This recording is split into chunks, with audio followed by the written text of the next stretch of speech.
Hey everybody, how you doing? Not a monumental amount of stuff to talk about this week. I did make some progress. Last week, I think I told you when I was buttoning up the interior, my outer door handle push button, it slipped off the piece that pushes in the door. I had to pull the panel off and fix that. I just welded a small washer to the end of it. That way it shouldn't slip off again. Let's see. I stuck the driver's seat in and the steering wheel on so I could drive it around the parking lot to just to see, I just wanted to drive it. It's been raining like the last 4 to 5 days. So I wanted to take it for a quick ride while it was sunny out. And, that was cool. I mean, it was around the parking lot. I didn't go very far, but it seemed cool.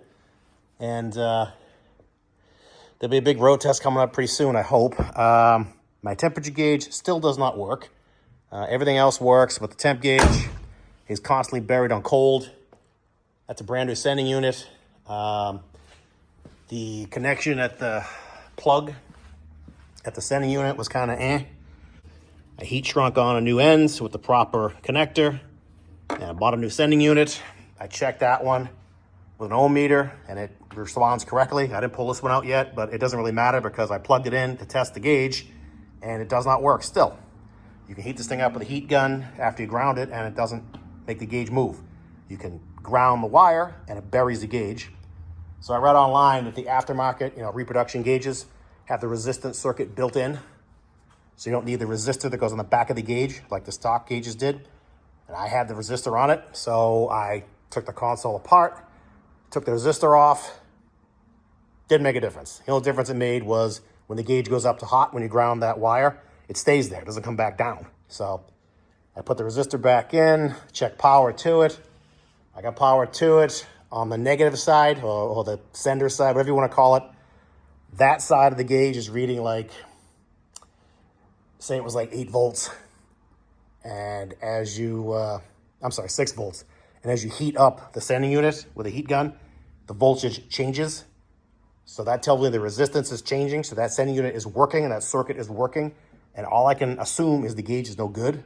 It's a brand new gauge, but I've had bad parts before. So I'm going to buy a new gauge and see if it does the trick. If it doesn't, I don't know what to do. It has a mechanical gauge that luckily is, functioning great. So it's not overheating or anything like that. I just like keeping an eye on what temp it's running at. And I want all my gauges to work.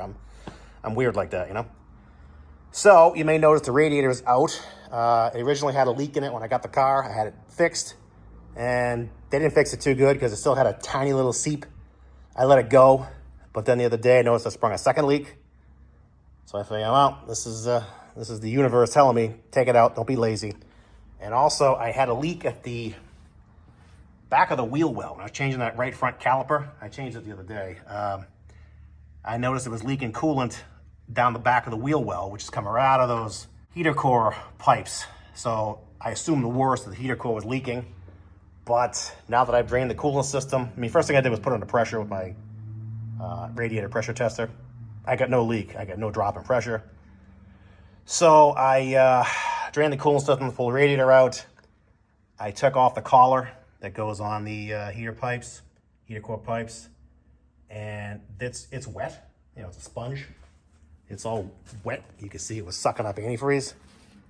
But not like a ton. Like an intake that was dripping everywhere. So I'm assuming, and what happens when you assume, that these hoses, they're so pliable. I'm assuming they're just big enough and that my buddy had a hairpin clip type clamp, which I guess is stock for a 68 big block Camaro. I don't like them, so I took it off, put on the lantern style. I like the Wittig style clamp. I like those better. I'm assuming that scrunched in area where I was grabbing it in this other area, it wasn't compressing the hose completely because I did tighten it up and I couldn't get it to leak today. But like I said, I was here, I had the cooling system drained anyway. I figured I'd check it. So I'm gonna go with it was leaking at the hose because I look in the core as best I can. I don't see any coolant in there. I don't see any coolant on these pipes anywhere past that sponge, the collar gasket. So I'm assuming, and again, assuming, that my leak was that lower hose, or the upper hose even. I don't know. We'll find out, but that's my theory. So I ordered a brand new aluminum radiator for it. It's a stock look radiator. So aluminum, I like that it's made in America. I like that it's lighter than stock. I like that it, aluminum sheds heat really fast.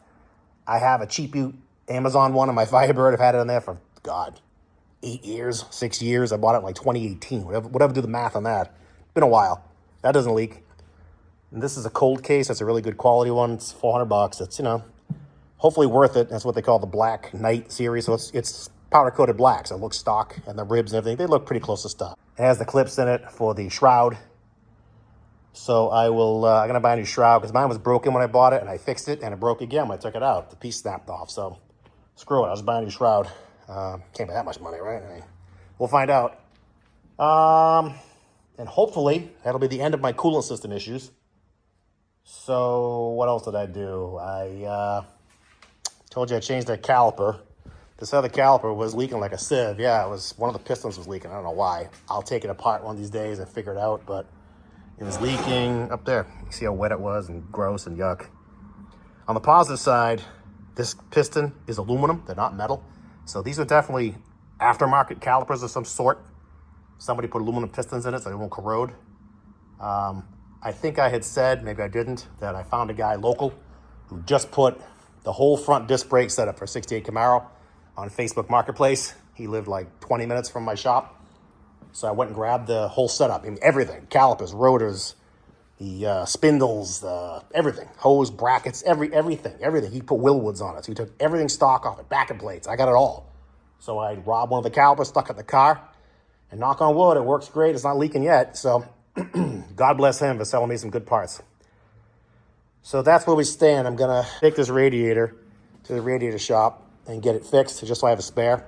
And I have another one upstairs that one of the brackets is coming off it, so I'll have him fix that too. It doesn't leak, it's just the mounting bracket's kind of screwed up. I'll take that to him also. I'll have a couple of spares in case my cold case one goes south or in case the Firebird springs a leak. Now that I said how great it was, I just jinxed myself. So that is where I stand today. I have the radiator out. Everything else is almost done.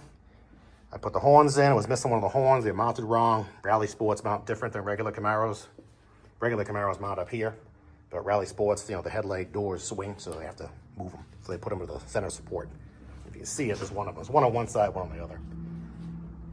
What else? That's it. Once I get the radiator in, God willing, my temperature gauge will work. I can button the console up, put the seats in, finish up the column, and then I can start driving it somewhat. I mean, I still have to do the Rally Sport vacuum stuff to the headlights, but that's nothing that'll keep me from driving the car. I can do that at my leisure. Anyway, let me halt this video for the day. There's not a whole lot to report, but I'll have more for you later, and hopefully we're going to road test really soon. So hope your projects are going great, and thanks for watching. I really appreciate it, and I will talk to you later.